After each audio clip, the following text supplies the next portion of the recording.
নমস্কার, India news Bangla আপনাদের স্বাগত জানাচ্ছি। আমি ঋতুশ্রী মজুমদার। 22 জানুয়ারি অযোধ্যায় রাম মন্দির উদ্বোধন হবে। বিজেপির নেতাকর্মীদের মধ্যে উৎসাহ রয়েছে। এদিকে তৃণমূল কংগ্রেস রাজ্যে সংহতি মিছিল করবে। রাজভবন থেকে চিঠি গেল নবান্নে। রাজ্যপাল সিভি আনন্দ বোস রাজ্যের মুখ্য সচিবকে চিঠি পাঠিয়েছেন।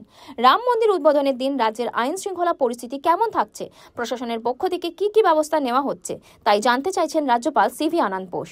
সেই কারণে মুখ্য সচিবের কাছে চিঠি গেছে রাজভবন থেকে।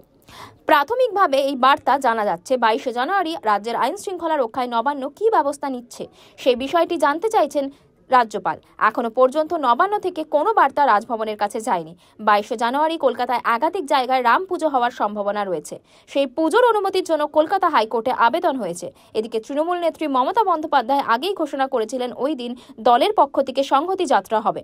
রাজ্যের প্রতিটি ব্লকে মিছিল করবে তৃণমূল। কলকাতার হাজরা থেকে মিছিল শুরু হবে, পার্ক সার্কাস ময়দান পর্যন্ত মিছিল চলবে। ওই মিছিলে স্বয়ং তৃণমূল নেত্রী মমতা বন্দ্যোপাধ্যায় হাঁটবেন।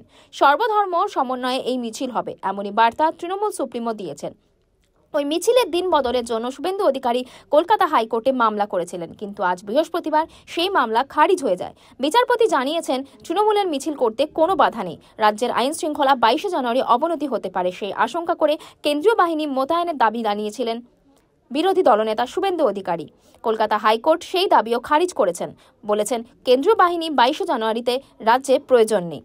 এই কথা আদালতের তরফ থেকে বলা হয়। তবে কলকাতা হাইকোর্ট রাজ্যের আইন শৃঙ্খলা ঠিক রাখার জন্য ডিজি, আইজি ও স্বরাষ্ট্র সচিবকে নির্দেশ দিয়েছেন। রাজ্যের কোথাও যাতে আইন শৃঙ্খলা না ভাঙে সেদিকে কড়া নজর দেবে পুলিশ প্রশাসন। আইন শৃঙ্খলা সম্পর্কে কী ব্যবস্থা নিচ্ছে রাজ্য তা জানতে মুখ্য সচিবকে এবার চিঠি পাঠালেন রাজ্যপাল। ইন্ডিয়া নিউজ বাংলার সাথে যুক্ত থাকুন আর দেখতে থাকুন বিশেষ খবর।